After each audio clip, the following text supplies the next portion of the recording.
Spark information, the everything video part, I think we're on part 4 or 5, and we're going to start out at 42 minutes continued.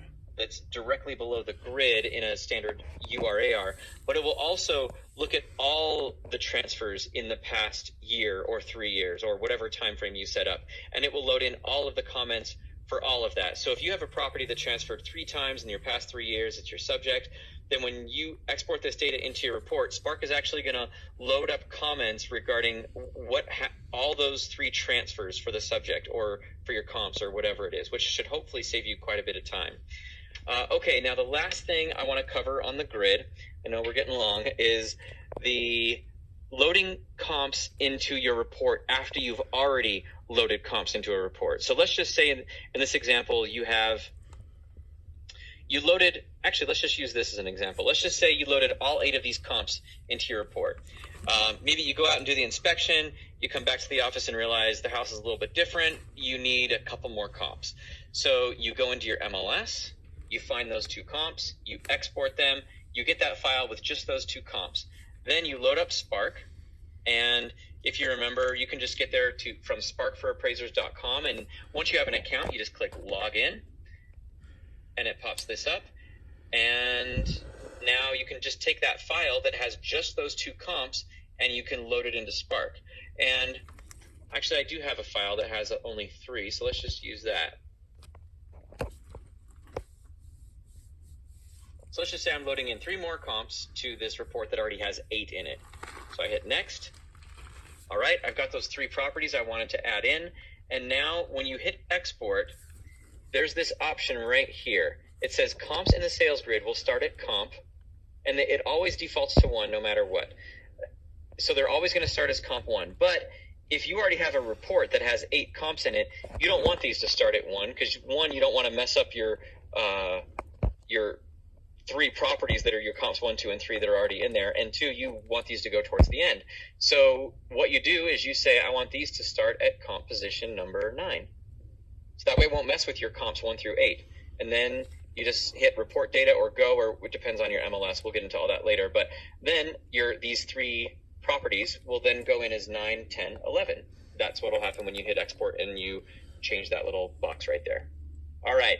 So I think I've covered everything I wanted to get into when it comes to Spark here on the grid. Now we're going to go ahead and get into the market analysis.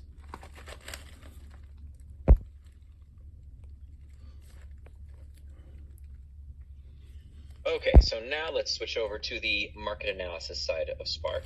So up in the top left, I just clicked market analysis to switch over to that side. And again, as I said earlier in the video, you can do that at any point in Spark. If you want to switch over, go back and look at the grid, you just click grid. It takes you back to that screen, cost data, and market analysis. You just flip and go to whatever side of Spark you're interested at that point. You're not locked into any kind of workflow. All right, so now here is where we upload the data that you want to use in doing your market analysis. So we have 3 types of files here. Now, if you remember back in the video, or I'll go over it again in case you didn't watch the beginning of the video, but the competing properties file, that's the file you would go into your MLS right here and get, and that's the one that is all of the properties you, the appraiser, say are competing with your subject property. However you normally limit those, you don't have to do anything special when you're using it with Spark. You just do that search like you always have done. Find all those competing properties. The only thing I'd say you would want to do different is you want to get all status types. So not just active, pending, closed, but get everything. Expired, canceled, withdrawn, temporarily off market. Obviously you don't want like leased or rented, but anything but that you'd want to include. And some appraisers will ask, well, why would I want to include expired, canceled, withdrawn, that kind of thing? Or why would I include pendings? Since for some of you, you don't include pendings on the 1004MC, and some of you do. But the reason you include everything is because, for example, and by the way, something I just talked about in Spark, and I'll show you this, you can choose whether you want pendings to be counted as active or just leave them as pending where they're not really shown on the 1004MC. But you can control that in Spark, so don't worry about that for now. So the reason you'd want to include an expired listing is because that expired listing at some point in time was active. And so it might have been active as of the 4 to 6 month period or the 7 to 12 month period. Or in Spark, you can have up to a 10-year market analysis, anywhere from 6 months up to 10 years. So, maybe 2 years ago it was active. So to get the most accurate results, you do want to include all listing types, but of course you don't have to if you don't want to. Also, when I'm doing my search, you can see here, I went back 5 years, 2014. This video is being made in 2019. So I did that just to show you in this video how Spark allows you to do, longer market analyses. I also could have gone back to 2009 if I wanted to. But that's just to show you, you basically go and get as much data as you want to. As far as the 1004MC, Spark will only use the most recent year from your effective date. That's how much data it's going to use. Even if you upload 5 years worth of data, it only uses that year for the MC because that's how Fannie Mae wants it. But you can do all kinds of other analyses on top of that. And so just think about how you want your analyses to look and how far back you want them to go, and make sure that your search includes that much data.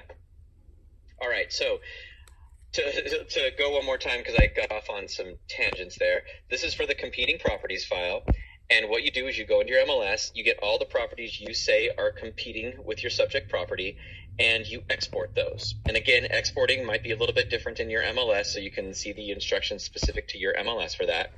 And then you export those, and that's your competing file. And if you remember at the beginning of this video, that is this file right here called Custom Export 1. And then what you also want to do is get your neighborhood properties file. Now, this is not a requirement. There are some appraisers that don't use this, but basically what Spark is going to use this file for is whatever data you load in as the neighborhood properties is what Spark will use to calculate your low, high, and predominant price and age. So what Fannie Mae claims as of this moment in their selling guide is that the data to use in calculating your low, high, and predominant should be all the single family homes in your defined neighborhood boundaries, however you're defining your neighborhood on page 1. And so what I do is I'll go into my MLS, I find those properties. So it'd basically be the same defined geographic boundaries, but I would get rid of the parameters. So just get rid of all those. And there we go. So right now I'm just looking at all single family homes in that area. And I went from 300 properties up to 1,200. And now I export that. And if you remember, I did that earlier, and that was this custom export right here. So this is my neighborhood file, and that's the one that Spark will use to calculate the low, high, and predominant. Competing is the one that Spark will use to calculate the 1004MC. Now, if you're not using the 1004MC, that's totally fine. You still would want to upload your competing properties, because you can have Spark run a market analysis on those properties that you deem to be competing with your subject property. And I'll show you that here in a minute. It might not make sense right now. Now, alternative properties, that is a third set. And I would say that the majority of appraisers do not use this, so you don't have to worry about it. But I will explain briefly what it is and how you can use it, just in case you're interested.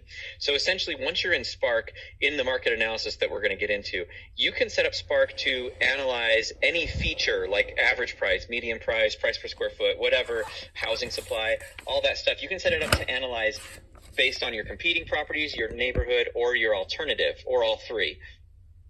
And so that means that you actually could go in and get the median price of your competing properties, and also the median price of your whole neighborhood, and then the median price of alternative if you want. And so the way you could use that is potentially for a location adjustment. For example, if you are doing an appraisal, you got all the properties are in one certain area. Maybe they're all north of a highway, but you got to use one comp that's south of the highway for whatever reason to bracket some feature, let's say. So you think there's a location adjustment warranted for that subdivision south of the neighborhood this comp is coming from. I'm sorry, south of the highway that this comp is coming from, but you're not sure what that location adjustment might be. You can actually use this alternative file to help you out with that. So you could go then into your MLS, do a search for all the properties south of that highway. Actually, let's just use this as an example. So I could then go in and do a search like right down here in my MLS for the area south of the highway, and I could export those, and I could load those into Spark as my alternative properties. And then I can see at a quick glance, Spark will show me the average price difference or median price difference or price per square foot difference, whatever it is, between those two sets of data. Okay, I stopped it at 5202.